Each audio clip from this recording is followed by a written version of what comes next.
Michael de Mesapatsi and Feng Shui Consultancy.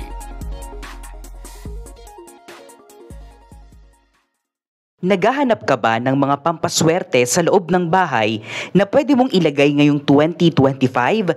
Sagot ka na namin, kapakbet.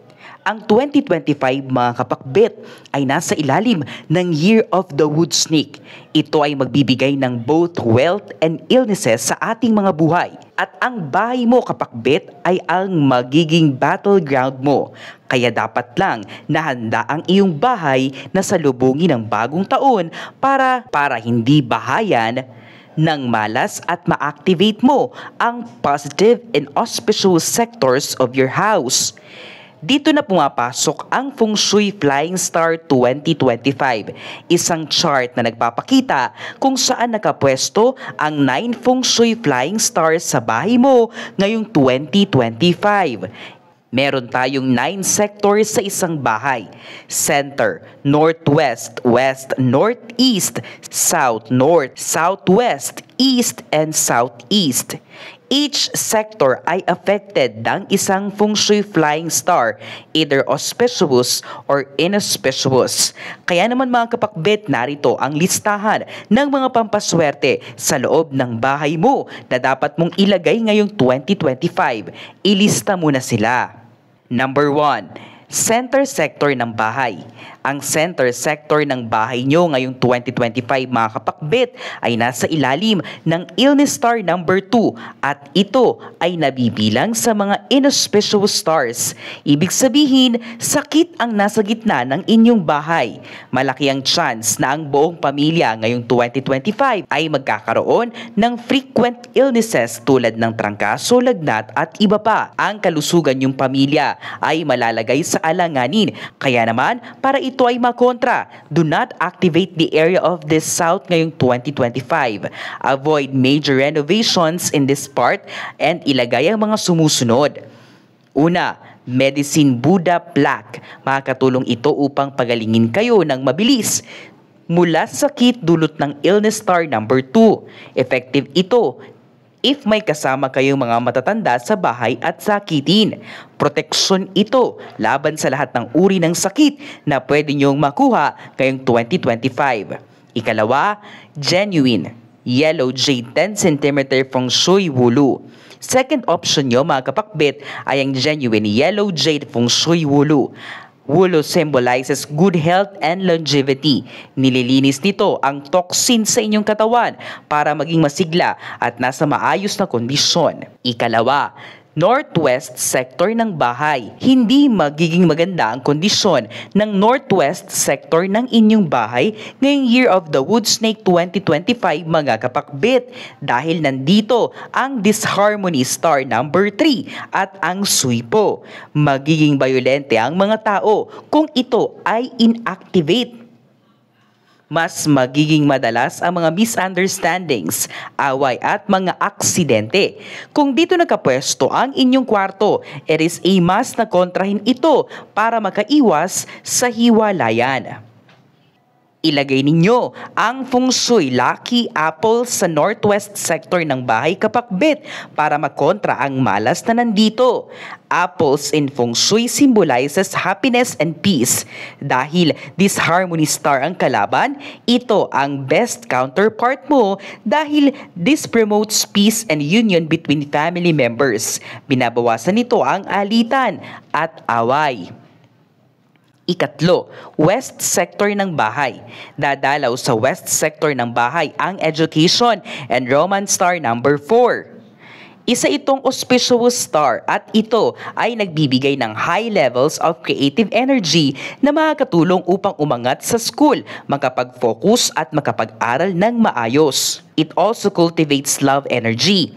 Kung nandito sa parte ng bahay ang study room nyo, enhance and activate your west sector, mga kapakbit, sa pamamagitan ng paglalagay ng Feng Shui Gold Scholastic Brush.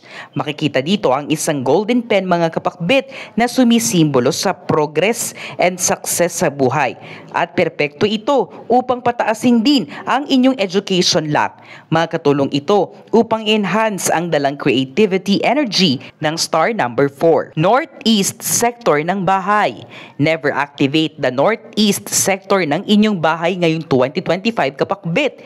Ito ay dahil nandito nakatira or nakapwesto ngayong 2025 ang misfortune star number 5. Isang inauspicious star. Kapag ito ay inactivate nyo, ito ang mga halimbawa ng negative consequences, kamalasan sa trabaho, financial loss, fluctuation of luck, aksidente at iba pa.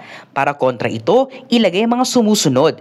Feng Shui 5 element metal pagoda. Ito ang perpektong pangontra laban sa dalang negative energy ng misfortune number 5. Tinataboy at pinapatahimik nito ang mga bad effects kapag na-activate ang star number 5.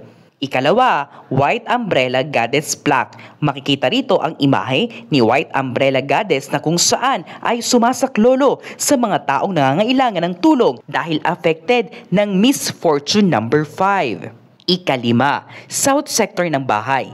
Ang South Sector ng bahay ngayong 2025 mga kapakbit ay magiging mga auspicious stars. Kaya naman, it is advised na kailangan nyong i-activate ito upang makuha nyo ang mga blessings mula sa heaven, star number 6, katulad ng work promotion, benefactors at good news sa buhay.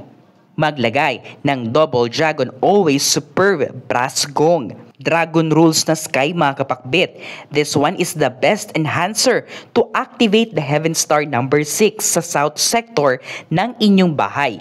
Kung nandito ang inyong work office, napakaganda ng pwesto nito for 2025. This features 2 dragons na nagbibigay ng multiple success and protection.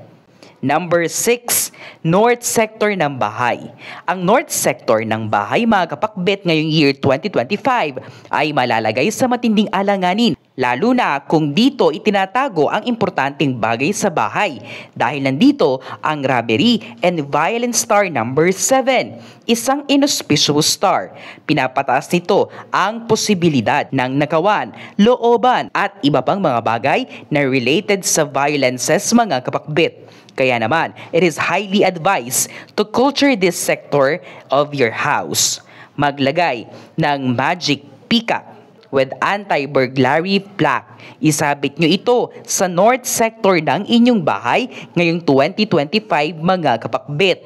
Dahil ito ang pinakamabisang pangontra laban sa robbery and violence star number 7. Makikita rito ang imahe ng isang peacock at ang kanyang mga balahibo na nagtataboy ng mga masasama, mga nagtatangkang looban at nakawan ang inyong bahay. Isang anti-evil eye protection. Number 7, Southwest Sector ng bahay. Nasa Southwest Sector ng bahay ang isa sa pinakamaswerteng feng shui flying star mga kapakbit, ang auspicious wealth star number 8. Sa pagdalaw nito sa Southwest Sector ng inyong bahay mga kapakbit, ang finances nyo sa buhay ay tiyak na uunlad at mas magiging mataas kumpara sa nakaraang taon. Especially if you are going to activate and enhance your southwest sector. Maglagay ng treasure vase to activate the southwest sector ng inyong bahay. Treasure vase symbolizes wealth and auspiciousness. Sinasalo nito ang mga blessings na ibinibigay ng auspicious wealth star number 8 ngayong 2025. Number 8, East Sector ng bahay. Ngayong 2025 mga kapakbit, nandito nakapwesto ang Prosperity Bliss number 9 na kung saan ay magbibigay sa inyo ng mga bagong oportunidad sa buhay, bagong negosyo at mga masasamang life events. Pero nandito rin sa East Sector ng bahay nakapwesto ang The Three Killings na kapag hinayaan ay magdudulot ng problema sa kaunlaran nyo sa 2025. Ito ang perpektong pangontra laban sa Three Killings mga kapakbit.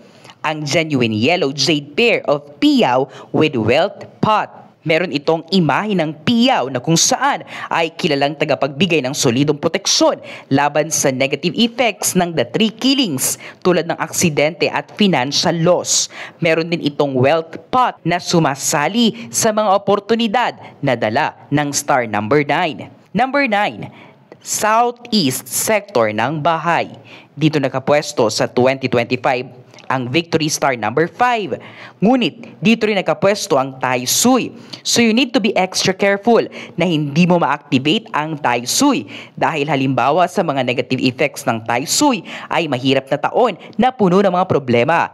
Pero kapag na-activate mo naman ang iyong Victory Star number 1, ito ay magbibigay ng taon na magaan at maayos na puno ng mga tagumpay. Ang mga sumusunod na enhancers and cures ang ilagay mo sa southeast sector ng bahay kapakbit para makontra ang Tai Sui at ma-activate ang Victory Star number 1. Una, King Jessar Amulet Plaque. Kilala si King Jessar bilang isang magiting na pinuno at mandirigma noong unang panahon dahil kahit anong hamon at gera ang salihan nito, siya ay palaging nananalo. Ito ay makakatulong upang maging matagumpay ka sa 2025 at ma-activate mo ang powerful energy ng Victory Star number 1. Ikalawa, 2025 Tai Sui Plaque. Ito naman ang perfect feng shui cure laban sa Tai Sui ngayong 2025 mga kapakbit. Kaya naman kung affected ka ng Tai Sui, isabit mo ito sa southeast sector ngayong 2025 to appear or mapakalpang mo ang dala nitong negative energy. Ang mga nabanggit kapakbet ay tinatawag nating mga feng shui cures and enhancers ngayong Year of the Wood Snake 2025. Kapag nasa tamang sektor, tiyak na ito ay magbibigay ng proteksyon at swerte sa inyo ngayong 2025. Para sa mga sektor ng bahay na under inauspicious stars, it is best to cure them. Para naman sa mga sektor ng bahay na under auspicious stars, it is better to enhance them. Para malaman mo kung saan ang sektor ng inyong bahay, mga kapakbit, gumamit ka lang ng compass to know the directions. Lahat ng aking mga nabanggit ay pwede nyong i-add to cart sa aming online stores, Lazada, Shopee, and TikTok Shop mga kapakbit. Pwede rin kayong bumisita sa aming physical store located at Unit 1004, Cityland Shaw Tower, Corner, St. Francis, Mandaluyong City. Sabay-sabay tayong maging ready ngayong 2025 mga kapakbit.